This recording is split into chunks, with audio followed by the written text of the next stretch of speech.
Estamos no nosso último estudo, o estudo de Daniel, capítulo 12.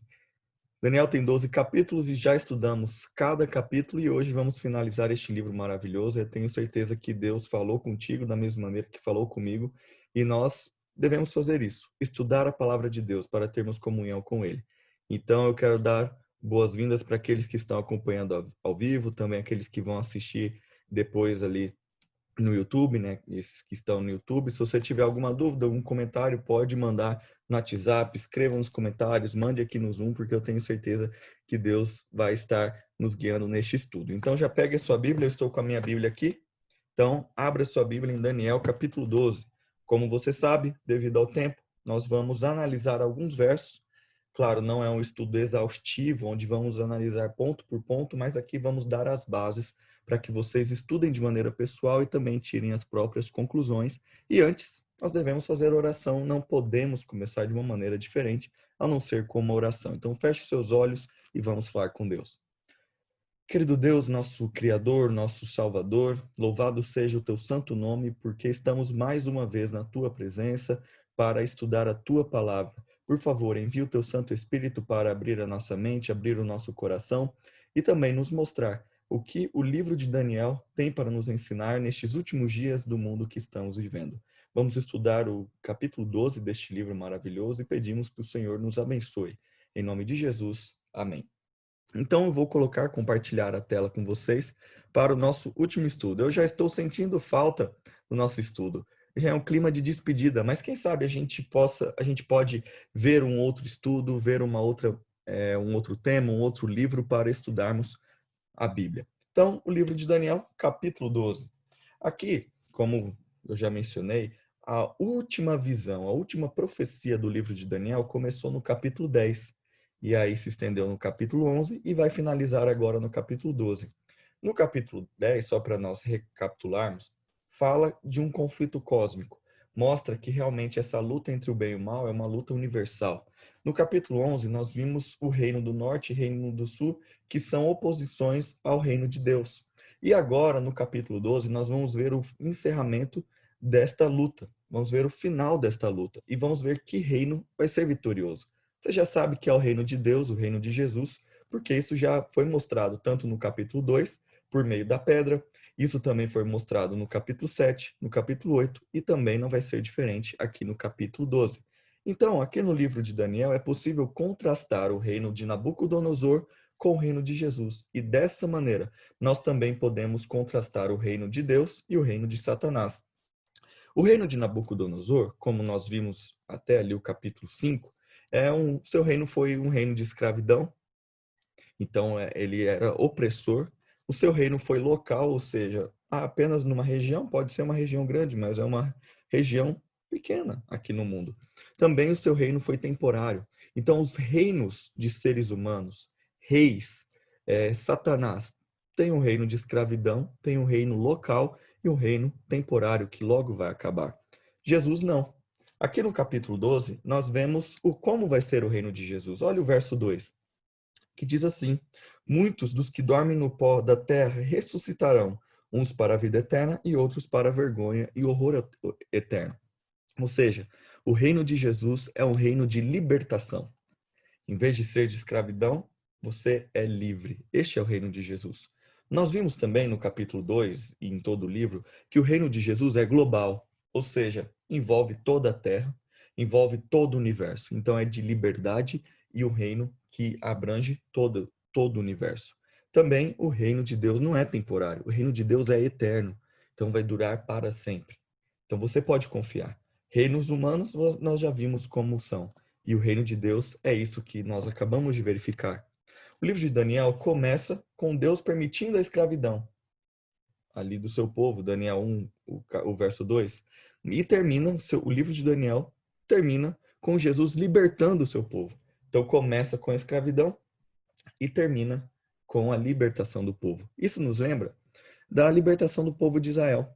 Eles foram escravos e depois foram libertados. Da mesma maneira, nós somos escravos do pecado e Jesus nos liberta, nos tira da escravidão do pecado. Então nós percebemos que o livro de Daniel mostra a história humana, que nós somos livres em Jesus Cristo. E avançando no nosso estudo, nós vamos ver que Miguel aparece, como já está aparecendo na profecia. Nós vemos que Miguel é o príncipe do povo de Deus, é o nosso príncipe. Então, Daniel 12 começa com um governante. Mas, ao contrário dos outros capítulos, o governante é um príncipe divino, não um príncipe humano, que se levanta para libertar o povo de Deus das mãos de seus inimigos. Então, aqui nós vemos a aparição de Jesus, Miguel, um príncipe.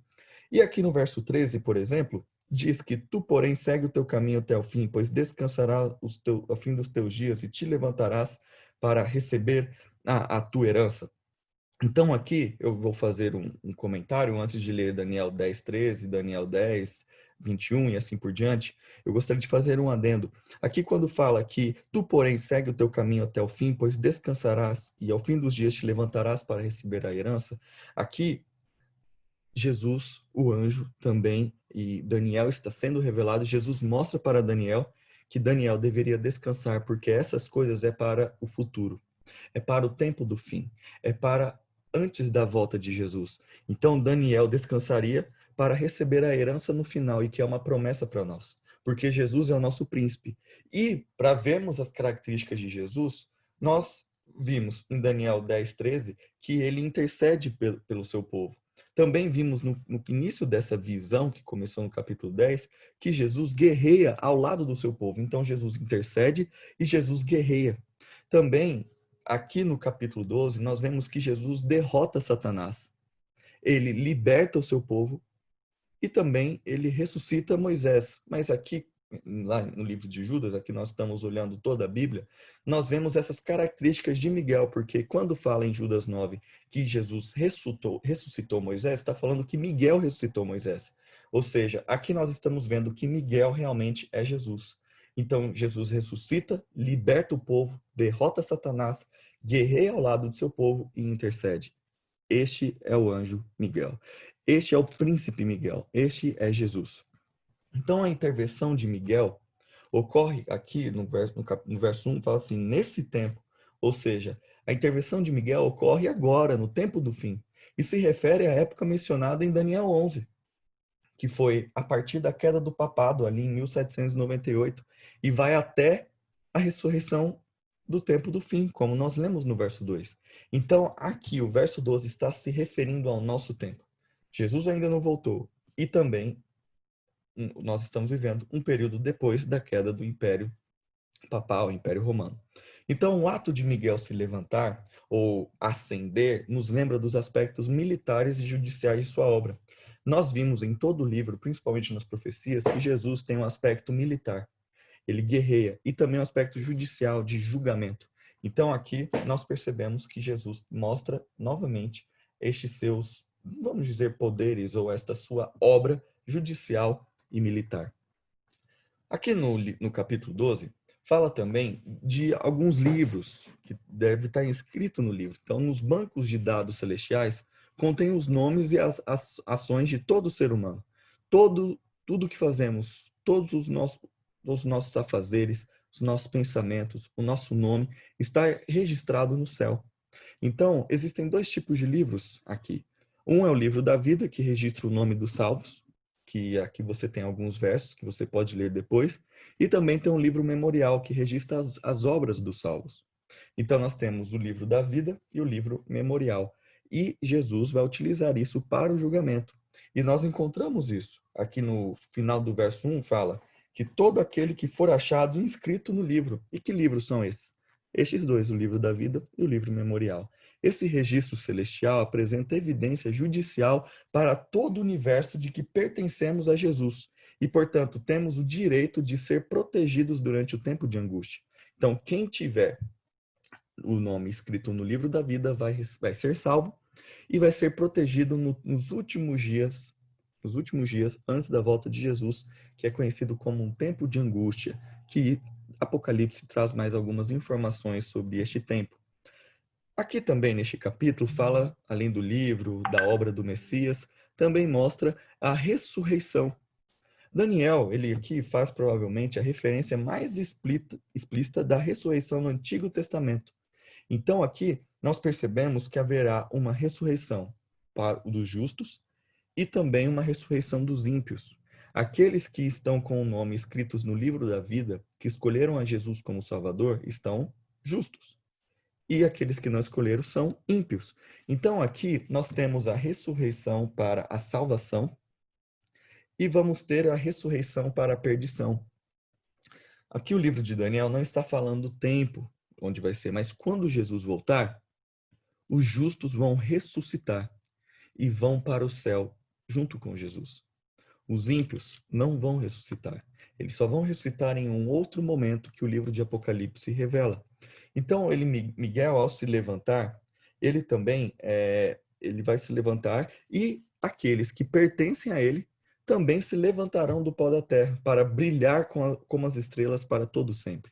Então, aqui quando fala que Miguel se levanta, quando ele voltar, ele vai ressuscitar as pessoas. Então, essa é uma promessa de ressurreição. Você perdeu alguém que você ama? Você não sabe o que acontece com as pessoas quando morrem? Nós podemos um dia estudar especificamente sobre isso. Mas aqui, este capítulo de Daniel está nos falando que haverá uma ressurreição. A ressurreição das pessoas que aceitaram a Jesus como Salvador. E ele vai ressuscitar essas pessoas na sua volta. Ele vai dar uma ordem. E os justos ressuscitarão. Pessoas que eu amo irão ressuscitar, se elas estiverem salvas. Elas fizeram a escolha dela enquanto estiveram vivas. E agora, elas estão aguardando. Estão mortas, estão na sepultura. Mas quando Jesus dar a ordem, quando ele estiver voltando, essas pessoas vão ressuscitar. E se eu estiver vivo naquele dia e também estiver salvo, nós iremos todos juntos para o céu. Essa é a maior promessa que existe no mundo. Mas não é apenas para uma ressurreição, mas é para habitarmos eternamente na presença do nosso Salvador e Senhor Jesus Cristo.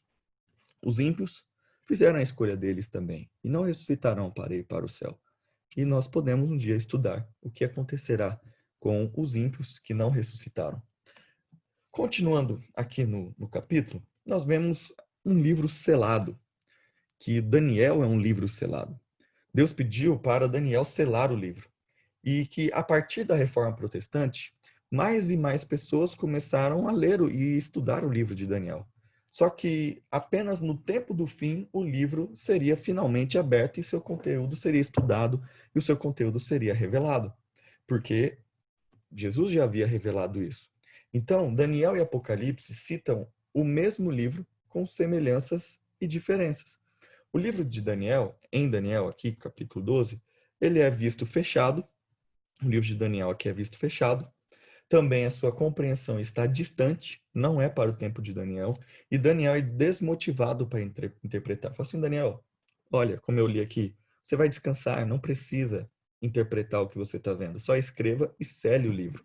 Então, estaria fechado, a compreensão está distante, estaria, né, distante, e também ele é desmotivado a interpretar.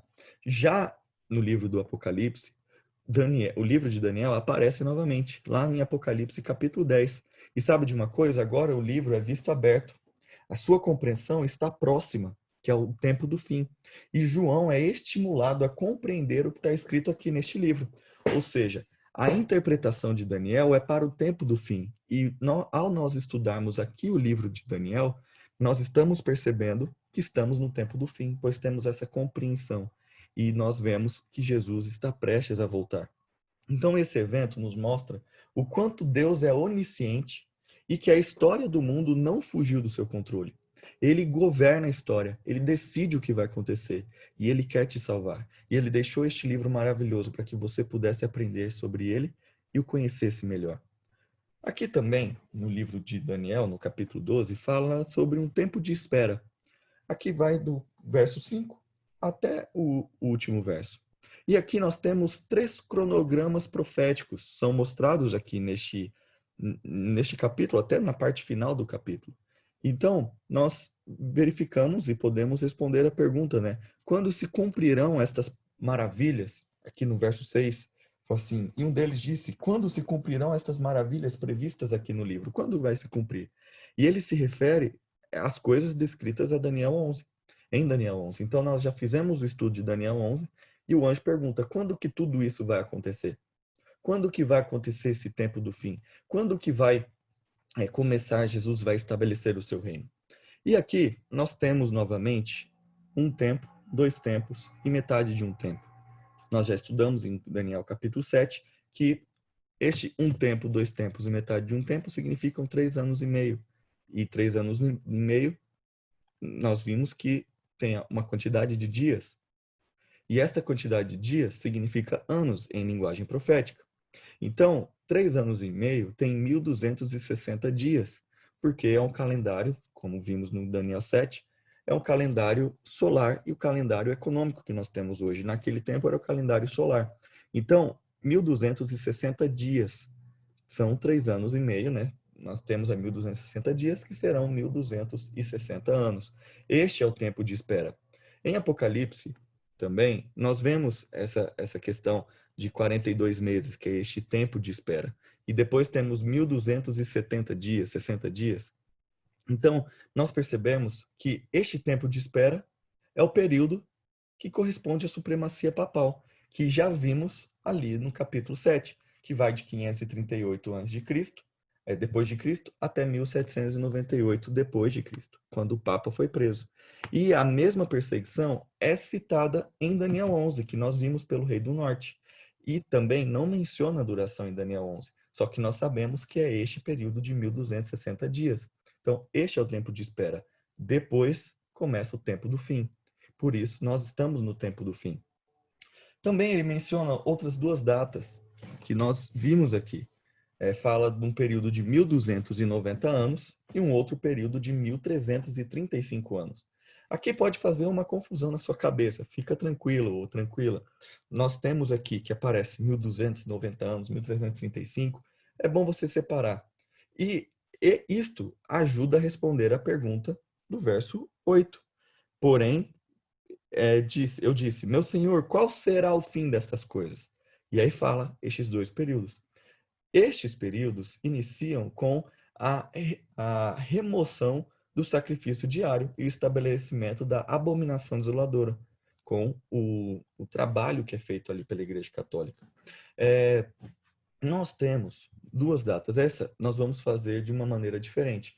Todas as formas e todos os tempos, na verdade, profecia, nós vimos do começo até o fim, né? Começo, e aí nós calculamos e chegamos para o fim. Só que agora nós já sabemos duas datas.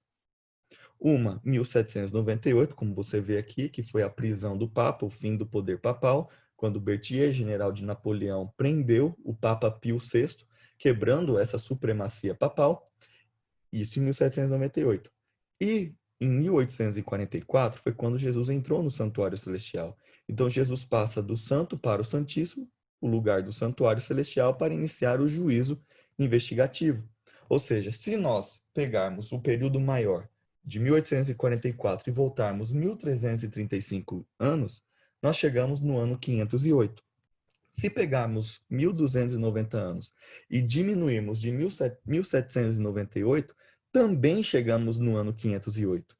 Então, essas duas profecias estão mostrando um ano, que é 508 depois de Cristo. E o que aconteceu neste ano? Clovis, rei dos francos, venceu os visigodos, que eram hostis ao papado, e concede poder político à Igreja Católica. Então, a partir de 508, começa um poder, uma supremacia católica. Então, nós percebemos que este poder começa em 508, só que realmente foi efetivado alguns anos depois. Porque você pode ter a dúvida, mas e 538 e 508? São datas diferentes, mas em 508 inicia já essa transição de poder apenas político para um poder político religioso através da Igreja Católica, o poder romano. Então, por isso que nós vimos aqui que o que significa 1.290 anos e 1.335 anos. O final desse período foi a época do movimento milerita e do estudo renovado das profecias bíblicas. Foi um tempo de esperança da breve vinda de Jesus. Só que Jesus não voltou. E nós agora estamos aguardando Jesus voltar. Nós estamos estudando porque você quer ver Jesus voltar. E ele prometeu que vai voltar. E nós podemos ter certeza porque ele governa a história. Podemos ter certeza porque as datas batem, coincidem com a própria história. E ele cuida de você. Por isso você deve aceitar a Jesus como seu Salvador e ter uma comunhão profunda com ele. Agora eu quero só fazer uma breve retrospectiva aqui é um quadro, você tem este material, eu mandei lá no nosso grupo. Nós temos aqui o poder, representado por Babilônia, Medo-Pérsia, também a Grécia, Roma pagã, Roma papal, e eu coloquei repetido só porque às vezes tem mais de uma característica, e o reino de Deus.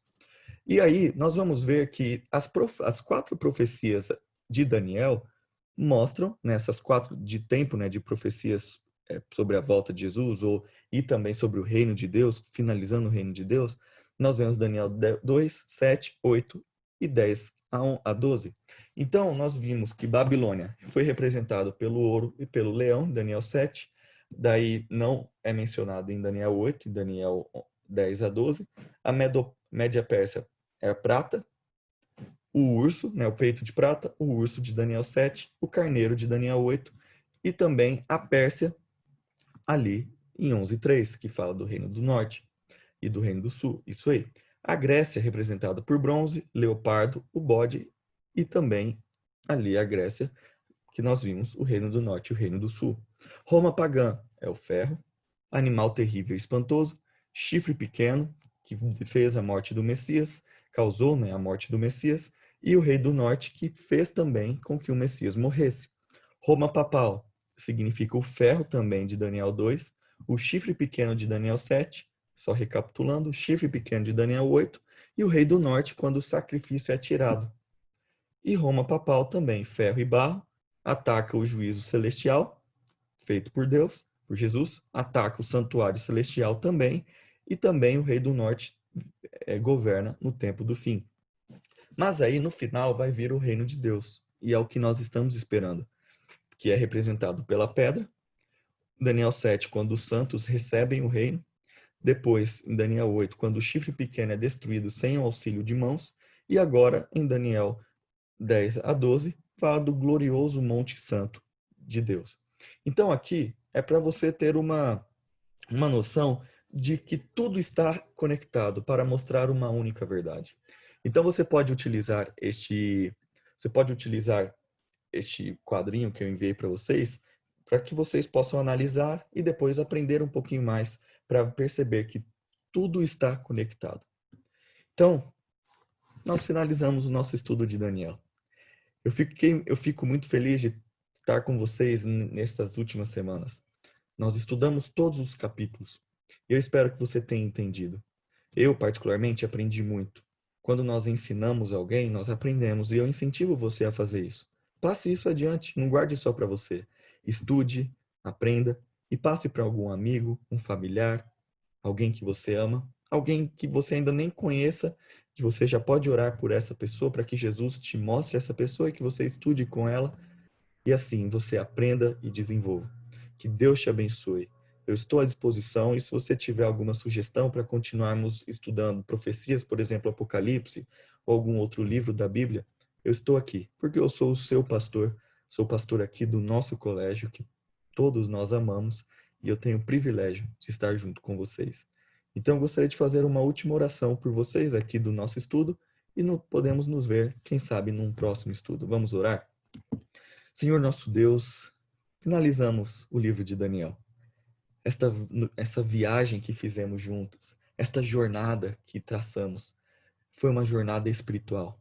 Foi uma jornada onde o Espírito Santo esteve conosco. Realmente, nós ainda temos muitas dúvidas sobre este livro.